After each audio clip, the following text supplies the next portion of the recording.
Last class में कहाँ तक पढ़ चुके थे?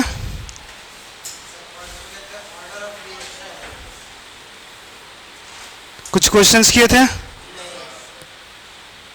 ऑर्डर ऑफ रिएक्शंस कोई दिखाना तो।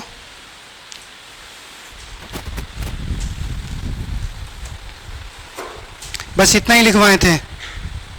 चलिए, ऑर्डर ऑफ रिएक्शंस अगर कर चुके थे तो देखिए यहां से नेक्स्ट हमारे पास ये सब क्वेश्चंस नहीं करवाए थे तो फिर क्या बोलते हो? ये भी आई थिंक हो चुका था। मॉलिक्युलैरिटी बताए थे क्या? मॉलिक्युलैरिटी देखना, मॉलिक्युलैरिटी क्या होता है?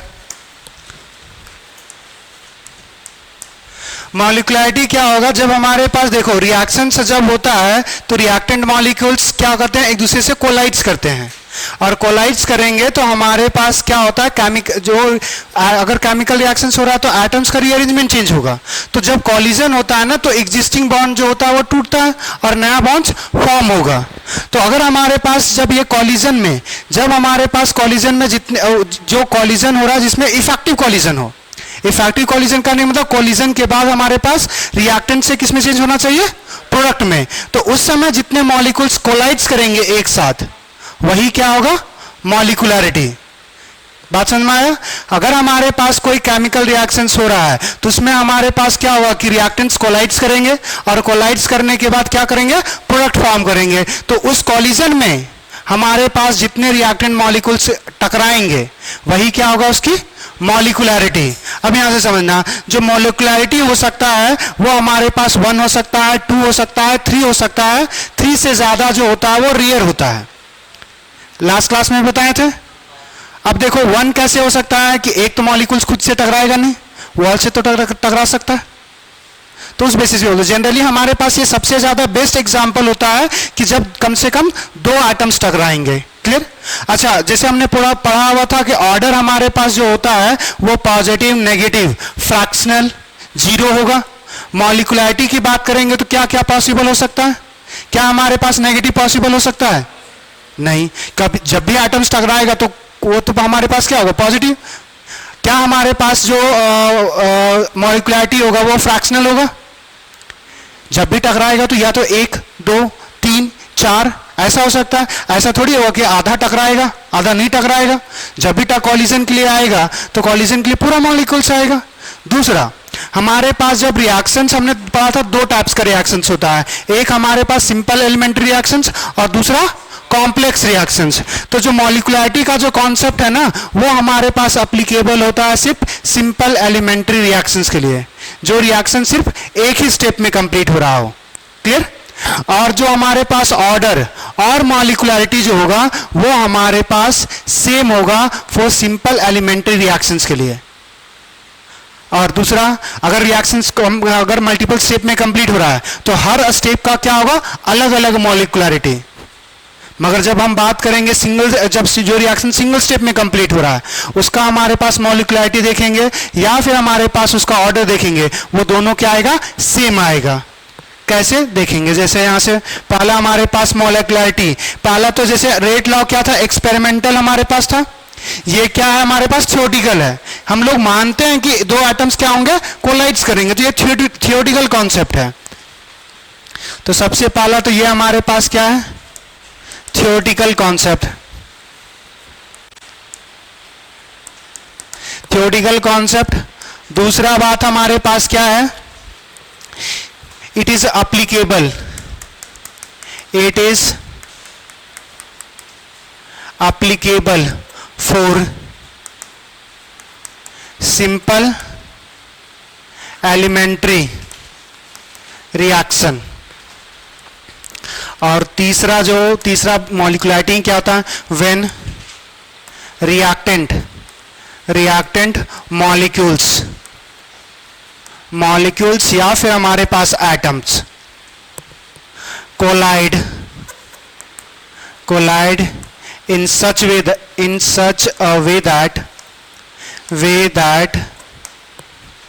a way that they bring a chemical change, the number of molecule or atom that collide is known as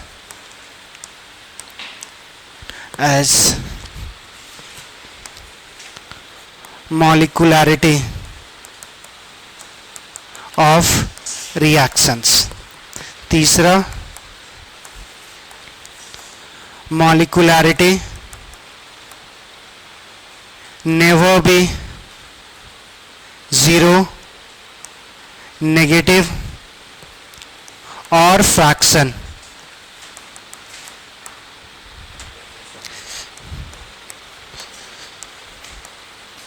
Molecularity and order of reaction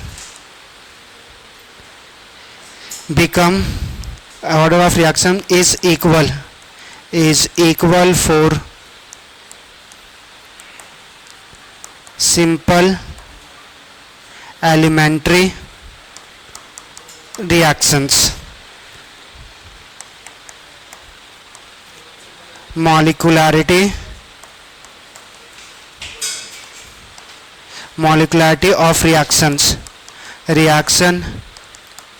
will be 1, 2, 3 or more than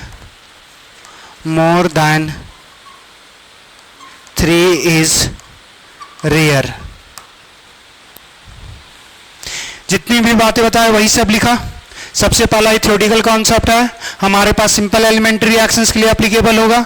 दूसरा, हमारे पास इसमें क्या बोले थे कि जब रिएक्टेंट, हमारे पास रिएक्टेंट मॉलिक्यूल्स हो सकता है या एटम भी हो सकता है, वो जब रिएक्ट करेंगे मतलब वो कोलाइड्स करेंगे तो जितने मॉलिक्यूल्स कोलाइड्स करेंगे in order to bring a chemical change, वही नंबर्स क्या होगा हमारे पास, मॉलिक्युलैरिटी.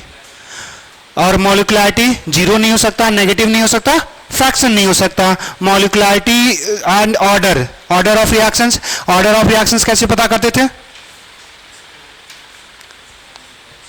रेट लॉ के एक्सप्रेशन से, एक्सपेरिमेंटली नहीं बोलेंगे, रेट लॉ के एक्सप्रेशन से. तो रेट लॉ का एक्सप्रेशन जो होगा उससे वहां से जो ऑर्डर निकालोगे और जो जितने मॉलिक्यूल्स कोलाइड्स करेंगे उसके नंबर वो दोनों सेम हो जाएंगे. किसके लिए, सिंपल एलिमेंट्री रिएक्शंस के लिए. और मॉलिक्युलैरिटी ऑफ रिएक्शंस 1, 2, 3 हो सकता है और मोर देन 3 पॉसिबल होगा, मगर वो बहुत रेयर होता है. एक चीज याद रख लेना, 12th का एग्जाम आप देने वाले हो तो उसमें आता है जनरेट डिफरेंशिएट करने के लिए, write the difference between order and molecularity, उसी बेसिस पे लिखवा है. ये अगर थियोरेटिकल है तो हमारे पास ऑर्डर ऑफ रिएक्शंस कैसा है, एक्सपेरिमेंटल बेस. ये हमारे पास सिंपल एलिमेंट्री रिएक्शंस के लिए वो हर किसी के लिए एप्लीकेबल हो जाएगा. हमारे पास ये कॉलिजन पे डिपेंड कर रहा है, वो एक्सपेरिमेंटल बेस क्वांटिटी होगा.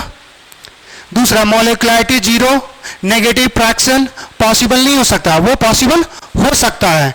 दूसरा, हमारे पास ऑर्डर और मॉलिक्युलैरिटी सेम हो जाएगा, ये लाइन दोनों में चिपका सकते हो. तीसरा, हमारे पास ये दोनों बात भी वही सेम क्लियर, जहां ऑर्डर ऑफ रिएक्शंस पढ़े थे और मॉलिक्युलैरिटी, ये फर्स्ट ये लाइन और हमारे पास ये लाइन, अच्छा ये दोनों लाइन दोनों में कॉमन, तो टेबल बन जाएगा डिफरेंशिएट करने के लिए. तो अगर एक याद है तो दूसरा इजीली बना सकते हो. अगर लिखना चाहोगे तो लिख लेना साइड में, डिफरेंस लिखने के लिए आता है ऑर्डर और मॉलिक्युलैरिटी के बेसिस पे.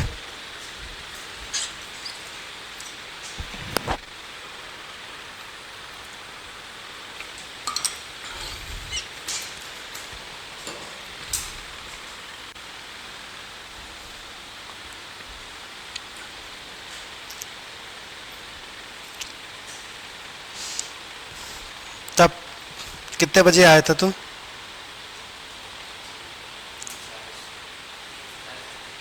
हरामी आदमी है तू.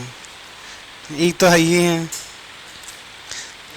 ऐसी कर रहा है जिसे कौन सा उपाधि दे रहे हैं. क्या हो गया तबीयत को, कुछ नहीं हुआ है. अगर कुछ नहीं हुआ तो फिर काहे नहीं आ रहे थे?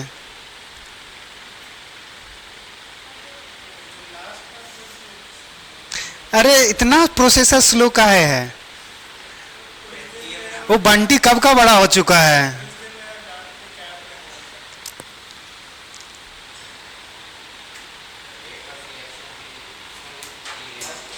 क्या ऑर्डर ऑफ रिएक्शंस में? हाँ हाँ, नहीं बताए थे। ऑर्डर हमारे पास बहुत रेयर होता है, 3 या 3 से अबव। पॉसिबल कैसे नहीं होता है, मगर उसके एग्जाम्पल्स बहुत कम होंगे। हो गया, बढ़े आगे। चलिए यहां से देखिएगा रिएक्शंस आपके पास। पहला क्वेश्चन देखिए, यहां पे आपको बताना है अगर एक सिंपल एलिमेंट्री रिएक्शंस है, अगर हमारे पास सिंपल एलिमेंट्री रिएक्शंस है तो आपको सबसे पहला बताना है कि हमारे पास इसका मॉलिक्युलरिटी क्या होगा। सिंपल एलिमेंट्री लिखा हुआ, कितने मॉलिक्यूल्स कोलाइड्स करेंगे? 2 और इसका 1। अब यहां से देखो, कभी कभी हमारे पास एक कब आता है, एक तो वॉल के केसेस में, और अगर आपस में ही खुद टकरा जाए तब भी तो 1 ही कंसीडर करेंगे। मगर जनरली वो मानते हैं कि वॉल के साथ ही 1 मानते हैं, मगर जब ये 2 टकराएगा तो मतलब आपस में तो कम से कम 2 टकरा ही रहा, तो मॉलिक्युलरिटी 2 ही आ जाता है। यहां पे हमारे पास 2 और 1 3 हो गया, और इस केस में हमारे पास कितना आएगा? Second question number 1, question number 2। इस केस में हमारे पास मॉलिक्युलरिटी कितना होगा? अरे हमने बोला था ऑर्डर, और याद करो ऑर्डर की बात किया था। ऑर्डर अगर हमारे पास सिंपल एलिमेंट्री रिएक्शंस लिखा रहेगा तब भी उस केस में पढ़ा था 3 सिंपल एलिमेंट्री। जब नहीं लिखा रहता कि किस टाइप का रिएक्शंस है और उसमें हमारे पास मेंशन नहीं होता कांट से, तो मानते हैं क्या रिएक्शंस सिंपल एलिमेंट्री रिएक्शंस है। अगर सिंपल एलिमेंट्री रिएक्शंस है मतलब 2 और 1 क्या हो गया कि 2 इसके एटम्स और 1 इसका, 3 हो गया, खत्म। अब देखो यहां पे हमारे पास रिएक्शन दिया हुआ है, यहां से आपसे क्या बोला कि ऑर्डर क्या होगा, हम ऑर्डर क्या होगा, और दूसरा मॉलिक्युलरिटी। मॉलिक्युलरिटी जो होगा वो हर एक इंडिविजुअल स्टेप का होगा। तो यहां पे देखो हमारे पास ये ओवरऑल रिएक्शंस है, ये 2 स्टेप में कंप्लीट हो रहा है, मतलब ये कैसा है? Complex reactions. अगर कॉम्प्लेक्स रिएक्शंस है तो हमारे पास पहला तो इसके लिए एप्लीकेबल नहीं होगा मॉलिक्युलरिटी, इन दोनों के लिए एप्लीकेबल होगा। अब इन दोनों के लिए एप्लीकेबल होगा तो स्लो स्टेप में हमारे पास कितने लोग कितने एटम्स रिएक्ट करें? मॉलिक्युलरिटी की बात करेंगे, मॉलिक्युलरिटी की अगर हम बात करेंगे यहां पे तो फर्स्ट वाले में 2, सेकंड वाले में कितने हो जाएंगे? 2। अब यहां से ऑर्डर पता करना है। अगर ऑर्डर पता करना है तो ऑर्डर के लिए हमें क्या लिखना आना चाहिए? Rate law expression. यहां से याद रखना, अगर हमारे पास रिएक्शंस मल्टी स्टेप में कंप्लीट हो रहा है तो जो रेट डिटरमाइनिंग स्टेप होगा, मतलब जहां से हम ऑर्डर पता करेंगे, वो जो होता है वो स्लोएस्ट स्टेप होता है। मान के चलो कि कछुआ और खरगोश रेस लगा रहा है, वो बीच में सोने वाला कोई हिसाब नहीं है, तो कछुआ भी दौड़ेगा और खरगोश भी दौड़ेगा। मगर ऐसा आप दोनों साथ मिलकर दौड़ेंगे। रेले वाला रेस देखियो, तो एक हैंडल जब तक पास करेंगे तभी दूसरा दौड़ेगा। तो उसी तरह है कि कछुआ ऐसा एक अपना रिले लेके आ रहा है और उधर खरगोश खड़ा है, तो रेस किस पे डिपेंड करेगा कि कौन जल्दी खत्म करेगा? कछुए पे डिपेंड करेगा। तो हमारे पास जो रेट होता है वो स्लोएस्ट स्टेप पे डिपेंड करता है, क्योंकि फास्ट स्टेप क्या होगा, तुरंत कंप्लीट हो जाएगा, तो उस पर रेट डिपेंड नहीं करेगा। जो स्लोएस्ट स्टेप है वो जितना टाइम लेगा उसी के बेसिस पे हमारे पास पता चलेगा रेट स्लो है या फास्ट है। तो हमारे पास जब भी हमारे पास रेट लॉ एक्सप्रेशन अप्लाई करते हैं तो हमने बोला था सिंपल एलिमेंट्री रिएक्शंस पे अप्लाई करेंगे, तो वो जो अप्लाई होगा वो किसके लिए? स्लो स्टेप के लिए अप्लाई करेंगे। और स्लो स्टेप के लिए अप्लाई करेंगे तो यहां से रेट बराबर क्या लिख सकते हैं? इसको मान लेते हैं यहाँ पे K1 कांस्टेंट है और यहाँ पे K2, और यहाँ पे हमारे पास K मान लेते हैं ओवरऑल रिएक्शंस का। तो अगर हमारे पास स्लो स्टेप कौन सा है ये, तो इसका रेट कांस्टेंट कितना है? K1। यहां से कंसंट्रेशन ऑफ, यहां से NO2 इनटू हमारे पास कंसंट्रेशन ऑफ NO2, दोनों सेम ही है। अगर चाहोगे तो पावर डायरेक्ट लिख सकते थे, K2 ये आ जाएगा कंसंट्रेशन ऑफ NO का पावर 2। हमारे पास क्या यही रेट लॉ एक्सप्रेशन है? अगर ये रेट लॉ एक्सप्रेशन है तो कंसंट्रेशन का पावर जितना हमारे पास होगा वही क्या होगा? ऑर्डर। अब यहां से देखो ओवरऑल रिएक्शंस में NO2 है और CO है, यहां पे तो CO नहीं दिख रहा, तो इसका मतलब ये गलत लिखे हैं। तो हम लोग जो रेट लॉ एक्सप्रेशन लिखते हैं मोस्टली क्या किसके टर्म्स में लिखते हैं? रिएक्टेंट के बेसिस में। क्या हम यहां पे ऐसा कर दे तो कोई प्रॉब्लम हो जाएगा किसी को? कंसंट्रेशन का पावर 0, 0 का मतलब 1 से मल्टीप्लाई करेंगे तो वही नंबर रहेगा। तो अगर हमसे यहां से पूछा जाए कि ऑर्डर हमारे पास NO2 के बेसिस पे कितना होगा? 2। ऑर्डर हमारे पास basis of CO carbon monoxide तो कितना होगा? और ओवरऑल ऑर्डर ऑफ रिएक्शंस पूछा गया तो क्या बात समझ में आ गया? ऑर्डर ऑफ रिएक्शन जो हमारे पास आ जाएगा वो 2। ये लिखने से पहले थोड़ा सा एक पॉइंट्स लिख सकते हैं या लिख ही दूं? आप सेम टाइम लिखते हो या स्लाइड भेजता हूं उसके बाद करते हो? ये नहीं, ये पॉइंट जो अभी हमने जो लगाया ना वो फास्ट स्टेप पे क्यों नहीं लगाया, स्लो स्टेप पे लगाया ना, तो उसके लिए बस एक लाइन लिखवाना था, लिख ही देता हूं।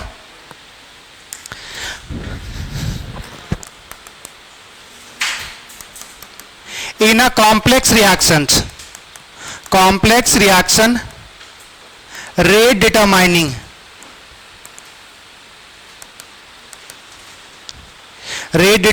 step, इसको बोलते हैं RDS, rate determining step.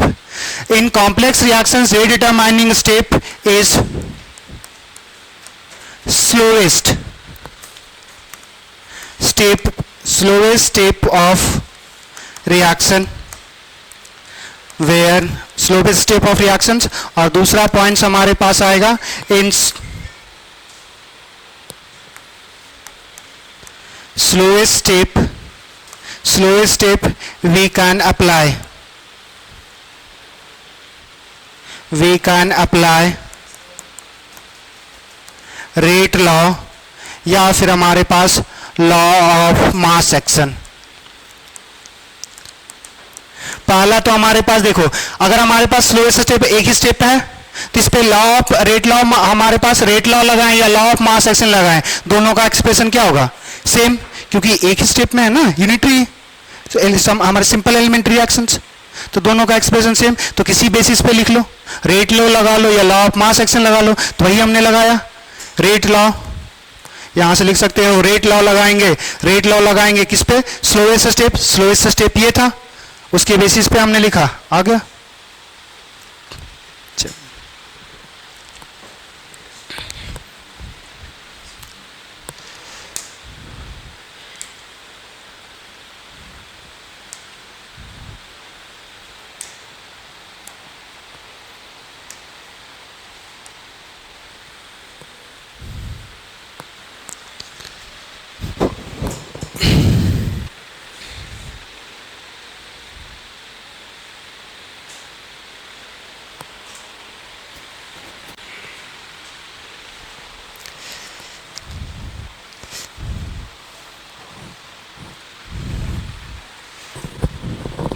हो गया? जल्दी कर। है? अरे लिख रहे हो तो जल्दी लिखो, नहीं लिख रहे हो तो अब मत लिखना।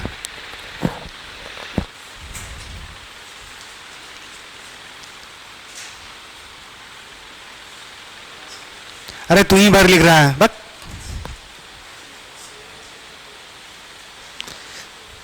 कौन का बोला रे? दरसील का बोला आप? सिंगल सीट बेटा, जेई का एग्जाम अगर होगा ना तो अगर नहीं क्लियर हुआ ना तो सिंगल पेट है। बहुत कुछ होता है, बाप अगर जायदाद में नाम नहीं लिखा है तो सिंगल सीट ऑफ पेपर। चलो यहां पे वापस आए।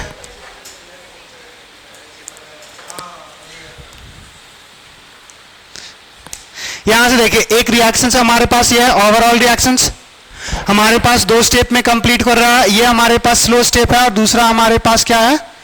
फास्ट स्टेप है।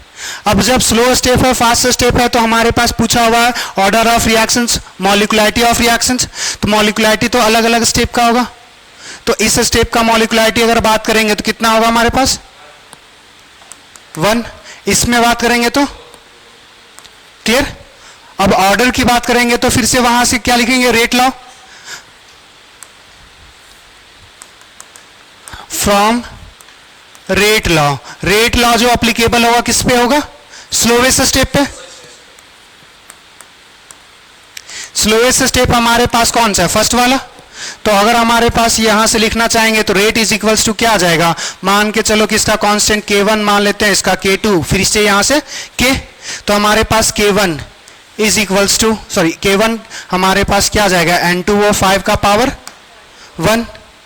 N2O5 का पावर देखो यहां पे स्टोइचियोमेट्री कितना था 2, यहां पे कितना आ रहा है, लॉ ऑफ मास क्या बोल रहे हैं, law of mass action apply नहीं कर सकते। क्यों, रिएक्शन हमारे पास क्या हो रहा है, मल्टी स्टेप में कंप्लीट हो रहा है, ये एक स्टेप में कंप्लीट हो रहा था। अगर हमारे पास लॉ ऑफ मास एक्शन लगा देंगे तब भी एक्सप्रेशन यही आता, रेट लॉ लगा देंगे तब भी यही आएगा। क्लियर। हमारे पास देखो यहां से N2O5 एक ही रिएक्टेंट है, यहां पे भी क्या है, एक ही है। अरे स्टोइकियोमेट्री 2 है, रिएक्टेंट तो एक ही है ना। तो जैसे अगर यहां पे था कि हमारे पास जो रेट आया था वो एक ही रिएक्टेंट के बेसिस पे आया था, दूसरे बेसिस नहीं आया, तो उसके बेसिस पे क्या लिख देते थे, पावर 0 कर दिए थे। मगर यहां पे ऐसा करने की जरूरत नहीं है। तो इसका अगर हमारे पास ऑर्डर पूछेगा तो कितना हो जाएगा, किसी को कोई प्रॉब्लम, हाँ बोल। अरे तो 2 है तो स्टोइचियोमेट्री हमारे पास लॉ ऑफ मास एक्शन किसके लिए एप्लीकेबल था, बोल किसके लिए एप्लीकेबल था, बोतल सांप पाल के रखे हो। लॉ ऑफ मास एक्शन किसके लिए एप्लीकेबल था, सिंपल एलिमेंट्री रिएक्शंस। क्या ये कॉम्प्लेक्स रिएक्शंस नहीं दिख रहा, तो कॉम्प्लेक्स रिएक्शन लेके ऊपर वाले पे कैसे लगा दोगे लॉ ऑफ मास एक्शन, इन दोनों पे लगा सकते हैं ना। तो इन दोनों पे लगाएंगे तो हमारे पास जो रेट डिटरमाइन करेगा वो कौन सा दिखाएगा, स्लोवेस्ट स्टेप। स्लोवेस्ट स्टेप पे लगाए, एक्सप्रेशन आ गया। क्लियर, बढ़े आगे। चलिए अब इसमें भी देखिएगा हमारे पास रिएक्शन दिया हुआ है। फिर से अगर मॉलिक्युलरिटी की बात करेंगे, हाँ बोलो बालक, पॉसिबल ही नहीं है, ये रिलेटिव लिखा होता है। मान के चलो कि एक रिएक्शन एक स्टेप 5 स्टेप में कंप्लीट हो रहा हो, 5 सेकंड में कंप्लीट हो रहा हो, दूसरा नहीं 5 सेकंड तो ज्यादा ही फास्ट हो गया, 10 मिनट में कंप्लीट हो रहा हो, दूसरा 12 मिनट में कंप्लीट हो रहा, तो 12 मिनट को लिखा रहेगा स्लोवेस्ट या स्लो। ऐसा नहीं लिखा रहेगा कि 2 रिएक्शंस हमारे पास स्लो स्लो कर देगा, नहीं करेंगे, एक ही स्टेप हमारे पास स्लो होगा। फास्ट 2 हो सकता है, स्लो एक ही होगा। चलो यहां से देखो, अगर हमारे पास मॉलिक्युलरिटी की बात करेंगे तो इस स्टेप का कितना, इसका कितना। अगर हमारे पास रेट लॉ का एक्सप्रेशन कितने लोग लिख सकते हो,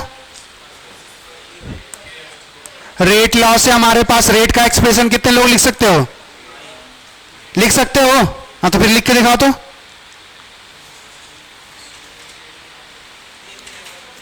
कहीं पे बस मेरे को लिख के दिखाएं, जो लिख लेंगे बस बताना मेरे को।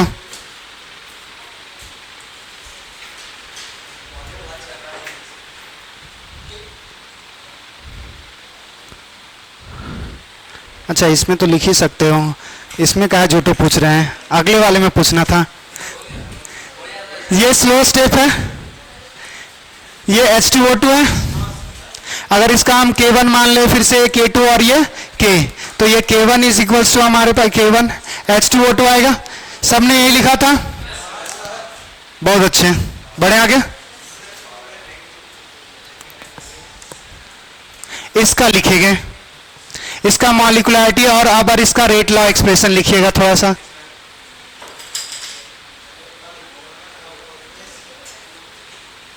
ये जो ये दिख रहा है ना, ये ओजोन है, ये आपके पास भाई का है। ये जो रिएक्शंस है वो 2O3 है, ये चेंज हो रहा है हमारे पास 3 टाइम्स ऑफ O2 में, ओजोन चेंज हो रहा है O2 में, ये लिखा हुआ है। ये जब टाइप होता है तो उसमें हमारे पास बेस में नहीं आता, तो उसकी वजह से प्रॉब्लम है।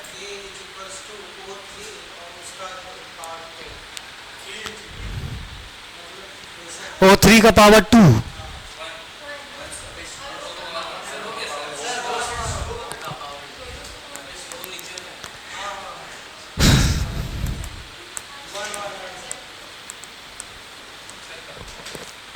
रेट इज इक्वल्स टू क्या, अगर इसको हम मान रहे हैं ये K1 है हमारे पास, ये K2 है और ये रिएक्शंस का K है, तो अगर K हमारे पास यहां से स्लोवेस्ट स्टेप लगाएंगे तो K2 हमारे पास O3 का पावर 1 और ये बस इतना कितने लोगों ने लिखा है? इसके अलावा किसी ने कुछ लिखा है? O का पावर 0 कैसे लिख लोगे? ऊपर नहीं है, सबसे ऊपर नहीं है। हम तो यही हम पूछ रहे हैं तो कुछ तो मतलब होगा ना, ऐसे भी मतलब यहां पे 0 लिख दोगे, कैसे लेकर आ गए 0? ऊपर नहीं है मतलब 0 लिख दोगे। हमने जो रेट लॉ पढ़ा था तो उसमें क्या पढ़ा था कि रेट लॉ जो एक्सप्रेशन होता है वो किसके टर्म्स में लिखते हैं? रिएक्टेंट और वहां पे लिखवाया था रिएक्टेंट और प्रोडक्ट दोनों के बेसिस पे लिखा जा सकता है। जो रिएक्टेंट लिख लेना, जब आप थ्योरेटिकल एग्जाम दो तो रिएक्टेंट, मगर प्रोडक्ट भी हो सकता है। बस हमने बोला कि थ्योरी एग्जाम में जब लिखोगे तो सिर्फ रिएक्टेंट लिखना। अब यहां से देखो, ये जो हमारे पास O है, क्या ये रिएक्टेंट और प्रोडक्ट में कुछ भी है? ये जब नहीं है तो फिर हमारे पास क्या रेट का एक्सप्रेशन ये हो सकता है? या तो रेट के एक्सप्रेशन में रिएक्टेंट आएगा या तो प्रोडक्ट आएगा। ये क्या है? एक इंटरमीडिएट है। ये ड्यूरिंग द रिएक्शन फॉर्म हुआ और फिर बाद में क्या हो गया? खत्म। कैसे पता किए? क्या हमारे पास रिएक्शंस में नेसेंट ऑक्सीजन है? नेसेंट ऑक्सीजन मतलब नॉन बॉन्डेड ऑक्सीजन। यहां पे भी नहीं है और ये यहां पे भी नहीं है, तो मतलब ये एक्सप्रेशन पॉसिबल ही नहीं हो सकता। तो इसको हमें क्या करना पड़ेगा? अरे अपने मर्जी से घर का खेती है कि 0 लगा देंगे, गायब हो जाएगा। इसको रिप्लेस करेंगे। हाँ, K1 से निकालेंगे।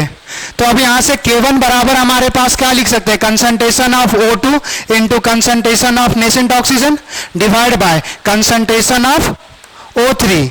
यहां से कंसंट्रेशन ऑफ O बराबर क्या लिखोगे? K1 into concentration of O3 divide by concentration of O2। किसी को कोई प्रॉब्लम? केमिकल इक्विलिब्रियम पढ़े हो? क्या पढ़े उसमें? ये अगर इक्विलिब्रियम कांस्टेंट है K1 तो K1 बराबर concentration of product by concentration of reactant लिखते थे।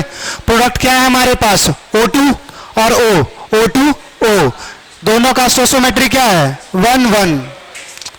बस बाहर निकाल देंगे, जाए लो। तुम लोग ना हर एक टाइम के बाद दे देते हो कि गुस्सा करने का एक रीजन। दूसरा हमारे पास ये concentration O3 product bye reactant यही लिखे हुए हैं। अब हमें क्या रिप्लेस करना है? O को, तो O बराबर क्या आ जाएगा? K1 concentration of O3 by concentration of O2।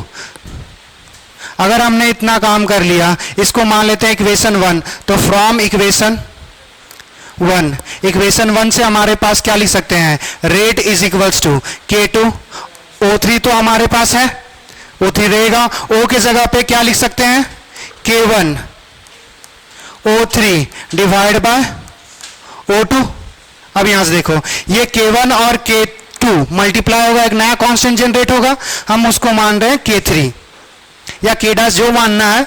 अब यहां से मल्टीप्लाई करेंगे, देखो O का पावर 1 पावर क्या हो जाएगा? ऐड हो जाएगा, 2 हो जाएगा। ये ऊपर चला जाएगा तो इसका कंसंट्रेशन क्या आ जाएगा? हमने बताया था, याद करो कि हमारे पास जो रेट होगा, अगर ऑर्डर जो होगा वो नेगेटिव होता है। नेगेटिव कब होगा? जब हमारे पास प्रोडक्ट का कंसंट्रेशन आ जाए। O2 देखो तो क्या हमारे पास प्रोडक्ट है? रिएक्टेंट का कभी भी हमारे पास जो ऑर्डर होगा ना वो नेगेटिव नहीं पॉसिबल हो सकता। जब प्रोडक्ट के टर्म्स में अगर हमारे पास आ जाए तो उसी के केस में हमारे पास क्या है? हाँ लिख ले भाई, K2 into K1 is equals to हमारे पास K3 है। तो अब हमारे पास क्या रिएक्टेंट और प्रोडक्ट के बेसिस पे हमने टर्म्स लिखा हुआ है, तो ये हमारे पास रेट लॉ एक्सप्रेशन करेक्ट है। ये नहीं, यहां पे हमारे पास क्या है? ये इंटरमीडिएट, और इंटरमीडिएट के बेसिस पे हम लोग कभी भी रेट लॉ एक्सप्रेशन नहीं लिख सकते। किसी को कोई प्रॉब्लम? सबको समझ में आ गया? कहां पे 0 किए हैं? अरे ये जो एक्सप्रेशन यहां पे बोल रहे हो, यहां पे जीरो इसलिए किए कि जो एक्सप्रेशन आया बस इसी के टर्म्स में आया। हम अगर हमारे पास दूसरा रिएक्टेंट ये भी है CO भी, तो उस पर डिपेंड नहीं कर रहा है, नहीं कर रहा मतलब उस पर पावर क्या होगा। अगर लिखना चाहोगे तो, अगर डिपेंड करता तो कुछ पावर आता। क्लियर?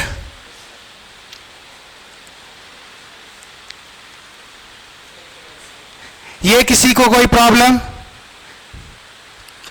किसी को कोई प्रॉब्लम नहीं है? बनाइए ये क्वेश्चंस। बाग बेवड़ी गई है क्या? ऑर्डर हमारे पास 2 और -1, 2 - 1 इज इक्वल्स टू क्या हो गया? ये लिख नहीं सकती।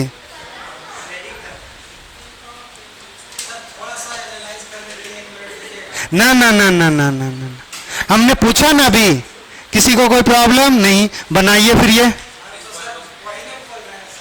नहीं नहीं नहीं, अब बनाइए, नहीं बनेगा तो फिर हम बनाएंगे। तो लोकेशन चेंज कर लें, इसमें हम कुछ नहीं कर सकते। अगर जैसे वो लाइट ऑफ करेंगे कैमरा बंद हो जाएगा।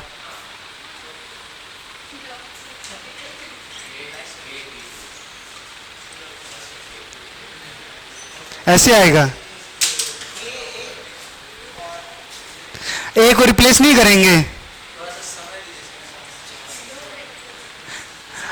यहां से फिर से लिखोगे एक्सप्रेशन स्लोएस्ट स्टेप के लिए। ये लिखना चाहोगे ना? कोई ना, बना।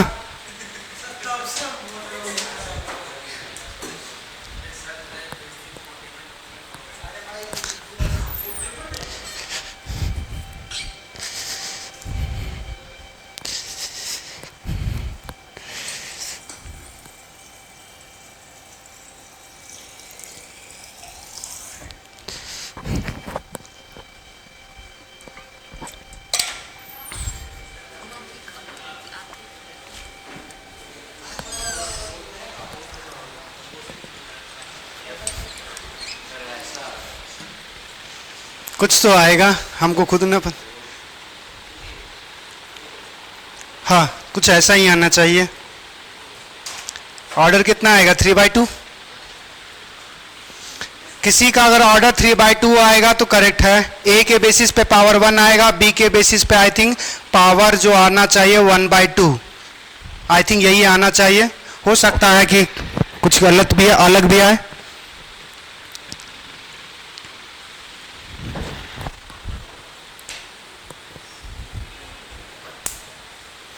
कुछ नहीं। अच्छा एक मिनट, जो लिखी है वो अभी कैसे?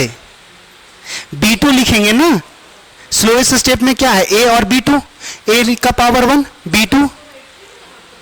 हाँ, स्लोएस्ट स्टेप का जो लॉ ऑफ मास एक्शन से करें या फिर हमारे पास रेट लॉस लगे, सेम एक्सप्रेशन आएगा।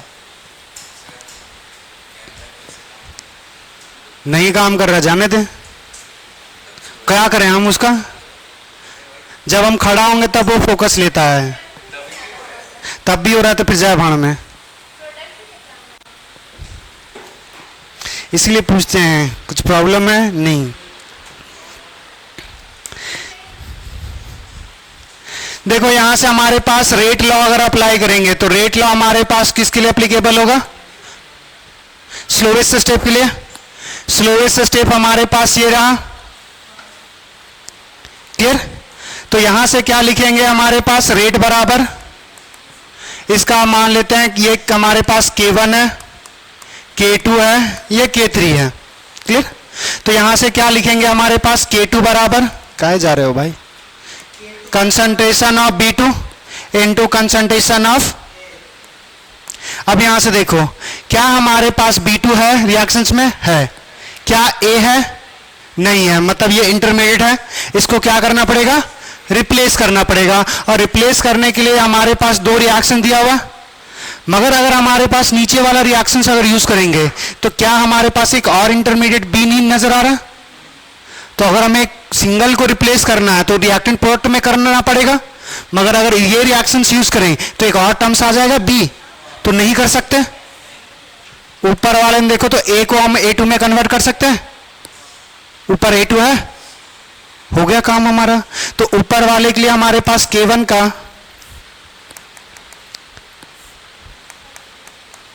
नौ, हमारे पास K1 बराबर क्या लिख सकते हैं, ए है 2 बार, मतलब हमारे पास क्या आ जाएगा, कंसंट्रेशन ऑफ A का power 2 divide by concentration of A2। किसी को कोई प्रॉब्लम?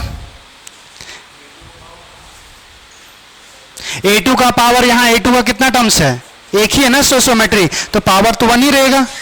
हमें जो रिप्लेस करना है वो रिप्लेस करना है किसको, A को रिप्लेस करना है। क्या हमारे पास यहां से A बराबर निकाल सकते हैं, तो यहां पे A का स्क्वायर बराबर क्या आ जाएगा, K1 A2 आएगा। तो अगर हम A बराबर लिखना चाहेंगे तो ये जो पावर 2 है इधर क्या आ जाएगा, हाफ, K1 का पावर हाफ, A2 का पावर, क्लियर। अब यहां से A का वैल्यू पुट कर देंगे इस इक्वेशन में, तो रेट बराबर हमारे पास क्या था, K2, ये कंसंट्रेशन ऑफ B2। अब A का हमारे पास वैल्यू पुट करेंगे तो क्या आ जाएगा, K2 का पावर 1 बाई, सॉरी K1 था ना, K1 1/2 आ जाएगा। A2 का पावर हमारे पास कितना है, 1/2। K2 और K1 का पावर 1/2 कांस्टेंट है, मल्टीप्लाई करेंगे एक नया कांस्टेंट जनरेट होगा। यहां पे मान लेते हैं K4 हमारे पास कांस्टेंट आया, तो ये क्या आ जाएगा, A2 का पावर 1/2, B2 का पावर 1। तो ये हमारे पास एक्सप्रेशन आ गया। A2 क्या हमारे पास रिएक्टेंट प्रोडक्ट में है, B2 वो भी है, तो मतलब ये एक्सप्रेशन में चेंजेस करने की जरूरत नहीं है। अब हमारे पास ये फाइनल एक्सप्रेशन आ गया। तो अगर यहां से हम बात करेंगे ऑर्डर ऑफ रिएक्शंस की, ऑर्डर ऑफ रिएक्शंस की, तो ये 1/2 + 1 क्या आ जाएगा, क्या बात समझ में आ गया? कितने लोग बनाए थे हमारे बस, चलिए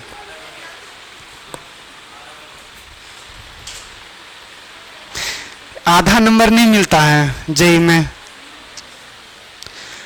क्लियर है, सबको समझ में आ गया? अब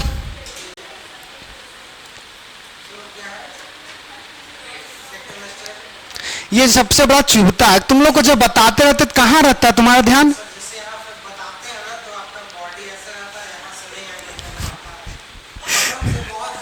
बोल, हाँ तो वो चेंज कर लेना लोकेशन, क्यों जरूरी है वहां पे बैठना?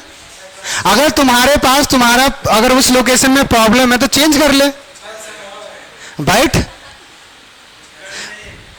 बोल कौन सा क्वेश्चन, कौन सा पोस्टिंग? यहां से ये हमारे पास रेट ये वाला था, B2 के जगह B2 सेम, A की जगह हमारे पास ये रिप्लेस करके नहीं लिखेंगे, ये रिप्लेस करके हमने ये लिखा हुआ है A की जगह पे, तो ये हमारे पास टर्म्स आ गया। ये हमारे पास किसका था, A के बराबर। अब यहां से ये K2 और हमारे पास K1 का पावर 1/2, हमने ये मल्टीप्लाई करेंगे, एक नया कांस्टेंट जनरेट होगा। तो हमें वैल्यू नहीं पता कि इसका 3 है इसका 4 है, ऐसा कुछ नहीं पता। तो दो कांस्टेंट को मल्टीप्लाई करेंगे, तीसरा कांस्टेंट जनरेट हो जाएगा। अब यहां से B2 का पावर कितना था, 1 रहेगा। यहां पे A2 का पावर कितना था, 1/2।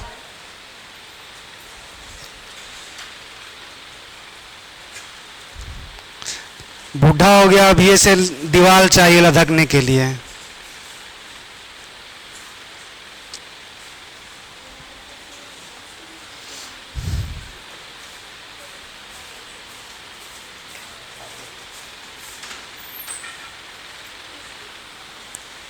हो गया?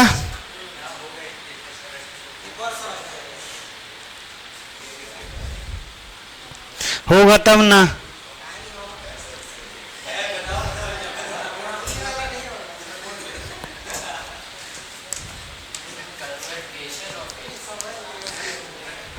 हाँ कंसंट्रेशन होगा।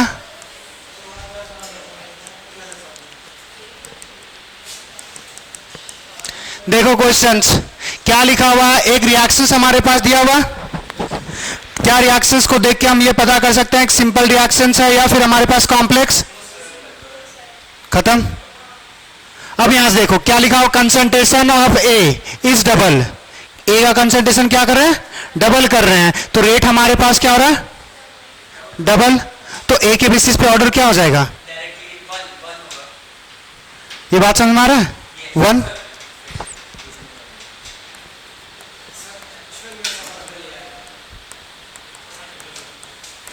कम से कम ये जनरल एक्सप्रेशन लिख सकते हैं, इसमें कोई प्रॉब्लम।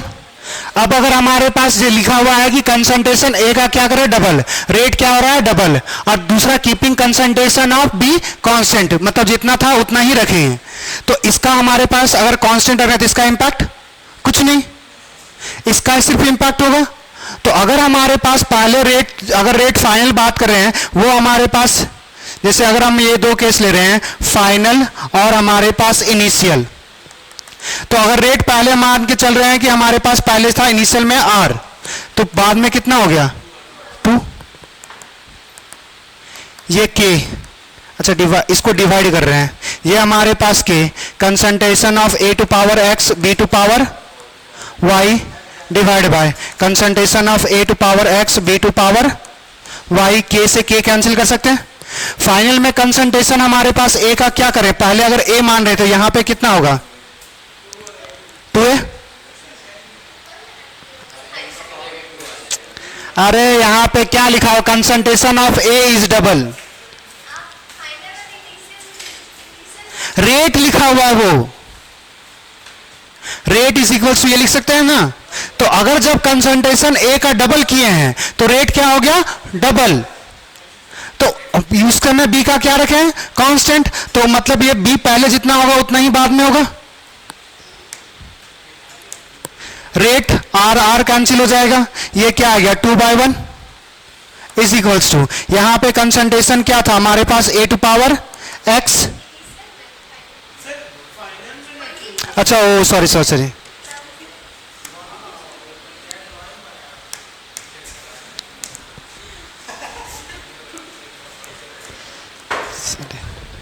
ठीक है। यहां से हमारे पास क्या लिखेंगे,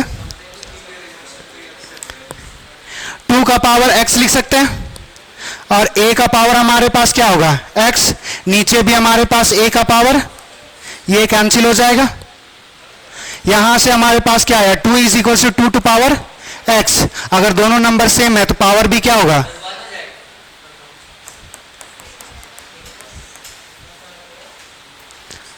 अब यहां से अगर उतना दिमाग नहीं लगाना, सिंपल सा कॉन्सेप्ट है। अगर हमारे पास इसका कंसंट्रेशन डबल कर रहे हैं तो रेट क्या हो रहा था, डबल, तो मतलब 2 का 2 ही टाइम्स हो रहा है, 2 का पावर कुछ नहीं होगा, मतलब सिंगल 1 होगा, पावर कुछ नहीं मतलब 1 होगा, तो 2 का पावर अगर 1 रहेगा, मतलब ए के बेसिस पे ऑर्डर क्या आ गया, 1। इतना लंबा कुछ करने की जरूरत नहीं है। दूसरा देखो, हमारे पास if concentration of B is double the rate become 4 times, उस समय ए को क्या करेंगे, कांस्टेंट रख रहे हैं। अब यहां से देखो, बी का अगर डबल करेंगे वो कितना हो रहा है, 4 टाइम्स, तो मतलब 2 का पावर कितना होगा, 2, तो बी का पावर कितना आ गया, खत्म। क्या बात इतने से समझ में आया, फिर से समझना, ए का पावर, अगर हम ए का कंसंट्रेशन डबल कर रहे हैं तो रेट भी क्या हो रहा है, डबल, मतलब 2 का पावर जो x है वो उसका वैल्यू कितना होना चाहिए, 1, तो 2 का पावर 1 होगा तो 2 टाइम्स चेंज होगा, 3 टाइम्स करेंगे तो 3 टाइम्स चेंज होगा, 4 टाइम्स होगा तो 4 टाइम्स चेंज होगा। मगर b का कंसंट्रेशन डबल कर रहे हैं तो रेट कितने टाइम्स हो रहा है, 4 टाइम्स, मतलब 2 का पावर कितना होना चाहिए, 2। क्या बात समझ में आ गया। अगर वो इतना नहीं करना आता तो फिर ये इतना लंबा लिफाफा लिखना पड़ेगा, क्लियर। मगर पहली बार हम ये बना देते हैं, ये ए के बेसिस पे हमारे पास ऑर्डर आ गया,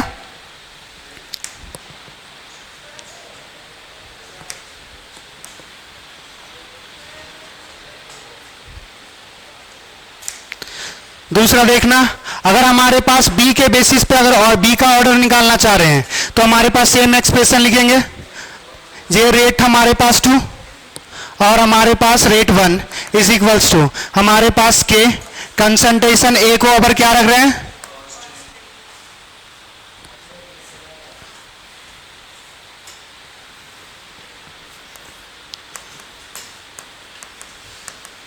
कंसंट्रेशन ऑफ बी हमारे पास क्या कर रहे थे, इसको 2 टाइम्स, कंसंट्रेशन और बी इनिशियल कुछ बी मान लेते हैं।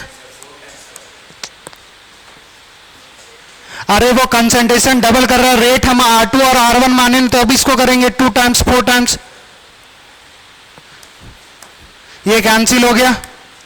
रेट हमारे पास कितने टाइम्स हो रहा था पहले का 4 टाइम्स, या तो 4R डिवाइड बाय R लिख लो तो हमारे पास ये R से कैंसिल हो जाएगा, या तो फिर R2 R1 लिख लो, उसके बाद फिर लिखोगे कितने टाइम्स है, तो यहां पे डायरेक्ट 4 टाइम्स लिख सकते थे। अगर आप यहां पे लिखोगे तो यहां पे लिखना आपको 4R और R, वरना यहां से अगर आप दूसरा काम कर रहे थे कि R2 बाय R1 तो फाइनल कितने टाइम्स हो रहा था 4 टाइम्स, तो डायरेक्ट यहां पे 4 लिख सकते थे। तो दोनों में से जो अच्छा लगे वो कीजिए। 4R divide by R। अब यहां से देखें ये आ गया हमारे पास 4, ये कैंसिल हो गया तो बी भी कैंसिल हो जाएगा, बचेगा क्या 2 का पावर हमारे पास y, 2 का पावर 2 इज इक्वल टू 2 का पावर, तो y इज इक्वल टू,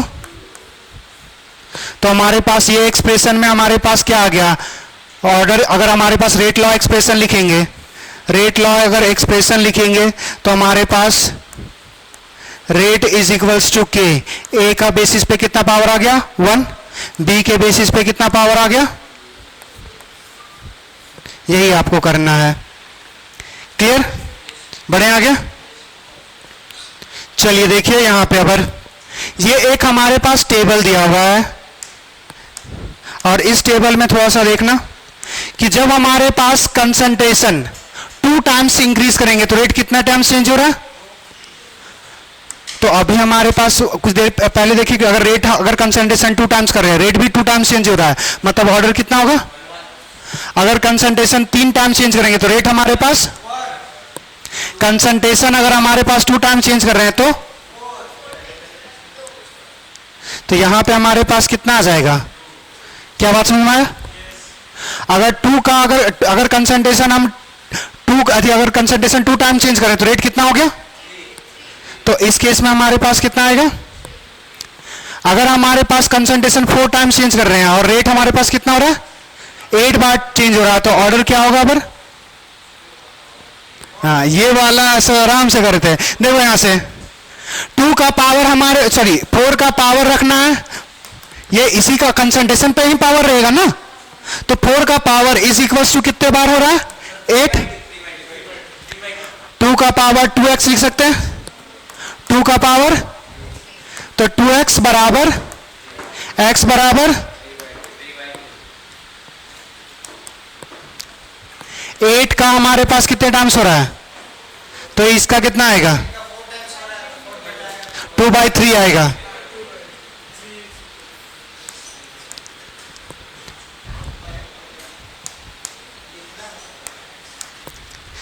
ये जो है ना आप घर से करके आना और मेरे को बताना कि आंसर क्या 3/2 आएगा। एक मिनट चेक कर लेते हैं, 3/2 शायद, हाँ यही 3/2 ही आना चाहिए।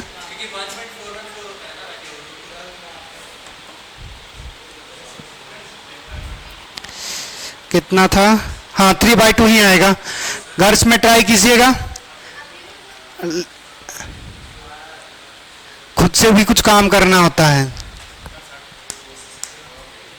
यहां से देखें 2 का पावर -1 रखेंगे तो ये चेंज हो जाएगा, तो ऑर्डर कितना है हमारे पास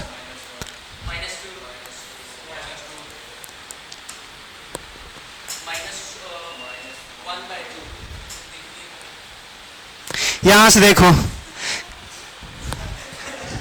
4 का पावर हमारे पास क्या रखेंगे कि ये चेंज हो जाएगा 1/2, मतलब 2 का पावर -1, ये क्या लिख सकते हैं 2 का power 2x is equals to 2 का पावर -1।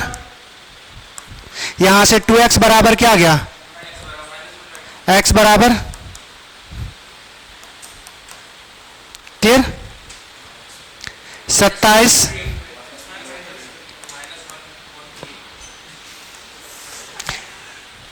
1/3 1/2 आएगा ना, 3 तिया 27, नहीं ठीक है 4 का हमारे पास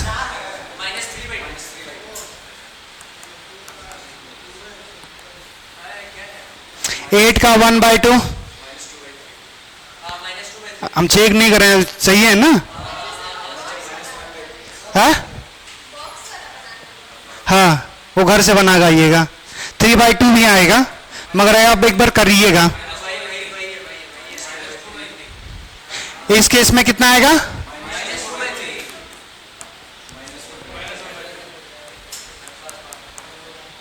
(1/2) 8 का 1/2 हो रहा तो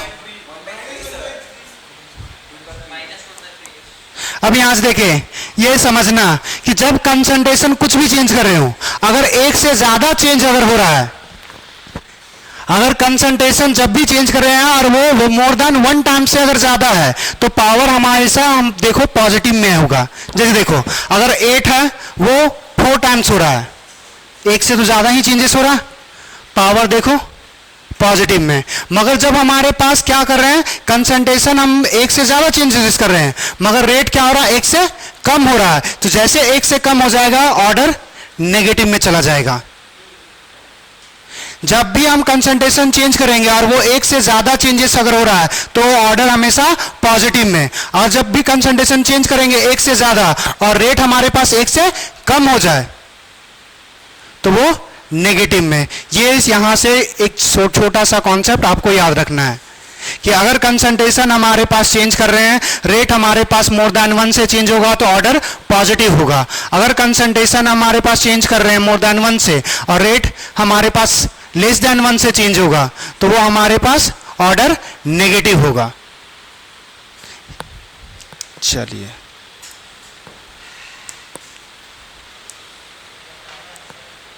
ये बनाइए, तो रेट लॉ एक्सप्रेशन लिखिए। अभी एक बना दे या फिर ऐसे बनाओगे? वही सेम काम है जैसे हमने कुछ देर पहले किया था। ए का कंसंट्रेशन 2 टाइम्स करेंगे तो ए के बेसिस पे ऑर्डर पता चलेगा, बी का चेंजेस करेंगे तो बी के बेसिस पे पता चलेगा। चलो एक हमारे पास पहला मैं बना रहा हूं, रेट इज इक्वल्स टू के ए टू पावर। अब यहां से देखो concentration A is triple, then rate become 9 times. तो ट्रिपल 3 का पावर कितना रखेंगे? 2, तो 3 तिया 9 हो जाएगा।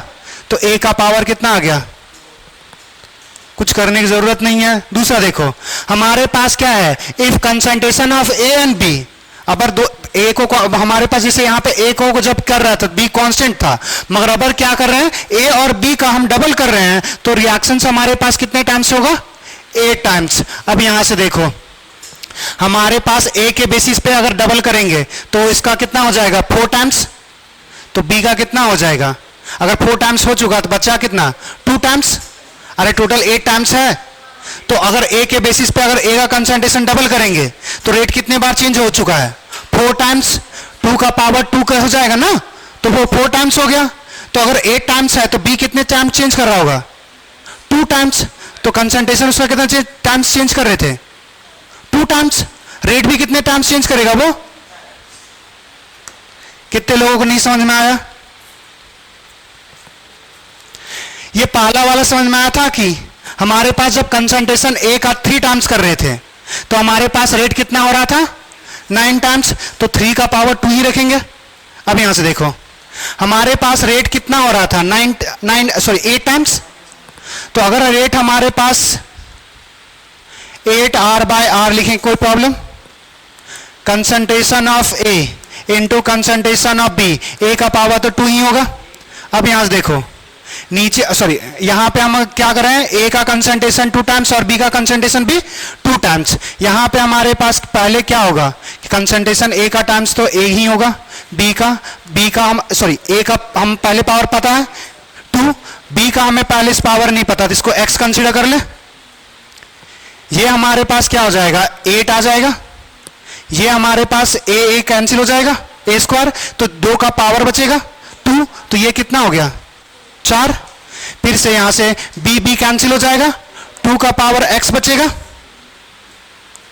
4 दूना, तो 2 का पावर 2x, तो x बराबर क्या आ जाएगा? अब यहां से जो दोबारा बोल रहे थे वो समझना। अगर हमारे पास ये जो रेट है, अगर हमारे पास सबका ए और बी का कंसंट्रेशन क्या कर रहे हैं 2 टाइम्स, तो ये 2 2 सा क्या हो रहा था 4 टाइम्स। तो अगर ये 4 टाइम्स चेंज कर दिया हुआ है तो बचा कितना, 4 को 2 से मल्टीप्लाई करेंगे तो 8 आएगा, तो 2 ही टाइम्स आ रहा है एक्स्ट्रा, तो बी का कंट्रीब्यूशन कितना होगा 2 टाइम्स, तो बी का 2 टाइम्स आएगा, मतलब पावर कितना होना चाहिए, ये 2 बार का चेंज कर रहे हैं ना कंसंट्रेशन, 2 का 2 ही चेंज करेगा तो पावर कितना आएगा 1। अब आगे अभी लिख बनाइए।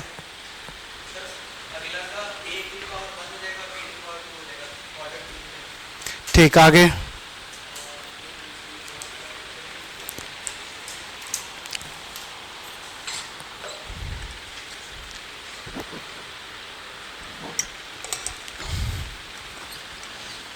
घर के लिए छोड़ दे क्या ये, पता नहीं हमको खुद नहीं मतलब।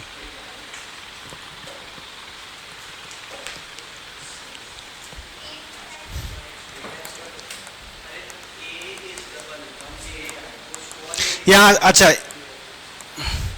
ए का क्या कर रहे हैं डबल कर रहे हैं, रेट कितना टाइम्स हो रहा है बिकम्स 8 टाइम्स, भाई ये तो गलत हो गया, फिर क्वेश्चन चेक कर लेते हैं ना। सेकेंड क्वेश्चन था हमारे पास 8 टाइम है, सॉरी 8 टाइम है, ठीक है ये 8 है, यहां पे 8 आएगा। अब यहां से देखो ए का क्या कर रहे हैं 2 टाइम्स, रेट कितना टाइम्स हो रहा है 8, तो 2 का पावर कितना होना चाहिए,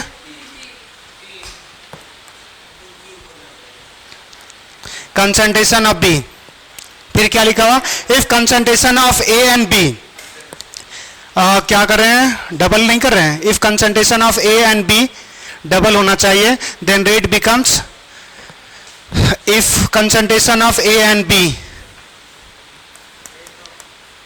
डबल, देन अगर डबल करेंगे तो हमारे पास रेट कितना टाइम्स हो रहा है 4 टाइम्स, तो हमारे पास यहां से देखेंगे, देखो ये हमारे पास क्या दे दिया 2 का पावर, हमारे पास डबल करेंगे तो क्या आ जाएगा 8 टाइम्स, मगर वो क्या कर रहा है 4 टाइम्स कर रहा है, मतलब इसका पावर नेगेटिव होगा, 1 बाय माइनस होगा, -1/2 आ जाएगा, अगर 2 रहेगा तो 2 का पावर 1/2, 8 को 2 से डिवाइड करोगे कितना देगा 4 दे देगा।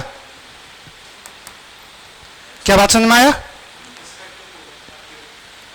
नेक्स्ट फिर से देखना, if concentration of A changes 9 time then rate becomes 3 times, अगर ये 9 टाइम्स कर रहे हैं तो ये 3 टाइम्स हो रहा है, ठीक है।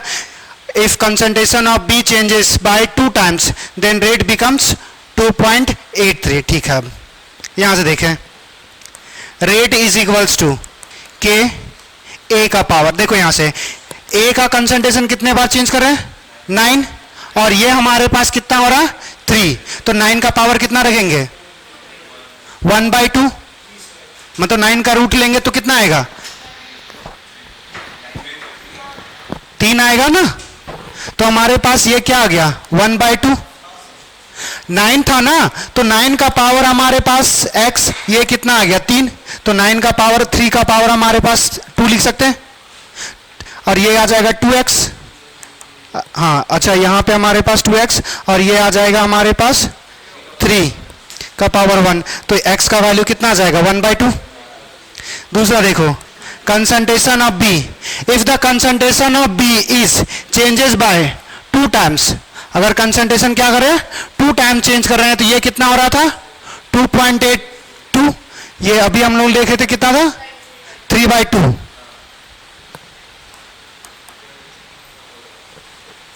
क्लियर। ऑर्डर ऑफ रिएक्शन से इतना कर लिया तो लिख नहीं पाओगे।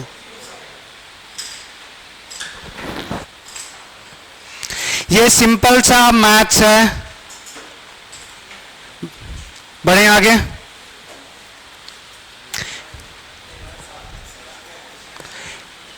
चलो देखो ये हमारे पास इस केस में आपको क्या पता करना है, determine the order of reactions, order of reactions पता करना है। अब यहां पे नहीं लिखा हुआ है कंसंट्रेशन कितने टाइम्स चेंज हो रहा है, लिखा हुआ है कि इस कंसंट्रेशन पे जब कंसंट्रेशन इसका 0.1 है, इसका कंसंट्रेशन 0.1 है, उस समय रेट कितना है हमारे पास 0.05, अलग अलग कंसंट्रेशन पे हमारे पास क्या दिया हुआ है, रेट दिया हुआ है। अब इस टाइप के क्वेश्चंस को कैसे बनाएंगे वो समझना। हम यहां पे फिर से वही टाइप का जो पहले कर रहे थे वही काम करेंगे। गौर से देखो, क्या हमारे पास इस केस में इसका कंसंट्रेशन क्या है, कांस्टेंट। ये कितने टाइम्स चेंज हो रहा है, अगर कंसंट्रेशन ए का 2 टाइम चेंज करेंगे तो ये कितने टाइम्स चेंज हो रहा है। तो ऐसा बोल सकते हैं कि बी का अगर कांस्टेंट, बी का कोई इंपैक्ट नहीं होगा, ए का इंपैक्ट होगा। ए का अगर 2 टाइम्स कर रहे हैं तो रेट भी कितना हो रहा है, ए के बेसिस पे ऑर्डर कितना आ गया, खत्म। तो रेट इज इक्वल्स टू के, ए के बेसिस पे पावर आ गया 1। दूसरा देखो, हमारे पास यहां पे इस केस में क्या है, ये कांस्टेंट, ए का कोई इंपैक्ट, बी कितने टाइम चेंज हो रहा है, ये कितने टाइम चेंज हो रहा है, 1 टाइम्स। मतलब उस पर डिपेंड नहीं कर रहा, तो बी का पावर क्या आएगा, क्या बात समझ में आ गया। तो काम वही करेंगे, बस यहां पे कैसे बनाएंगे कि सेम काम करेंगे। पहले तो ये ढूंढेंगे कि किसका किस एक टर्म्स क्या होना चाहिए, कम से कम कांस्टेंट। तो पहला हमने कांस्टेंट किया ए को, तो हमने बी का हमारे पास, सॉरी ए को यहां पे बी को कांस्टेंट किया था, ए का हमारे पास कंसंट्रेशन 2 टाइम्स कर रहे थे, और 2 टाइम्स किया तो रेट भी देख लेंगे कितने टाइम्स चेंज होगा। उसी तरह देखना यहां पे, यहां से देखो किसमें हमारे पास कांस्टेंट वैल्यू नजर आ रहा है, इसमें देखो तो कांस्टेंट वैल्यू नहीं है, तो इससे शुरुआत ही नहीं करेंगे, इससे शुरुआत करेंगे। देखो यहां पे हमारे पास ये क्या हो गया, तो इसका इंपैक्ट नहीं होगा रेट पे। यहां पे देखो हमारे पास या तो 6/9 कर लो या 9/6 कर लो, तो ये कितना आ जाएगा, 2/3 या 3/2, किसको डिवाइड करो वो डिपेंड करेगा। मान के चल रहे ऊपर जो लिखा हुआ वही है, तो ये हमारे पास क्या आ जाएगा, 2/3 टाइम्स। ये देखो हमारे पास कितने टाइम चेंज होगा, 12 और 27 है, 3 चौक 12, तो ये हमारे पास 4/। गौर से देखो इसका पावर अगर 2 टाइम्स कर दोगे क्या वो नंबर नहीं आएगा। तो ये कौन था, बी। तो अगर हम रेट बराबर लिख रहे हैं के concentration of A concentration of B, तो इसके बेसिस पे कितना पावर आ गया, क्लियर। अब हमें यहां से देखो इस क्वेश्चंस में हमारे पास इसका हमारे पास कांस्टेंट दिया हुआ था, इसका कांस्टेंट नहीं दिया हुआ है, तो मगर इसके बेसिस पे तो अब रेट पता है ना, ऑर्डर क्या होगा। अब यहां से देखो हमारे पास इसमें जिसको भी लेना चाहिए, मान के चलो ये कर ले रहे हो, ये कितने टाइम्स चेंज हो रहा है, 3 टाइम्स, 3 टाइम्स। यहां पे हमारे पास कितने टाइम्स चेंज हो रहा है, अगर ये 2 टाइम्स है तो ये कितना लेगा, पहले से ए हमारे पास कितना टाइम्स कर देगा, अच्छा ए तो हमें पता नहीं, बी कितना कर देगा, 3 तिया 9।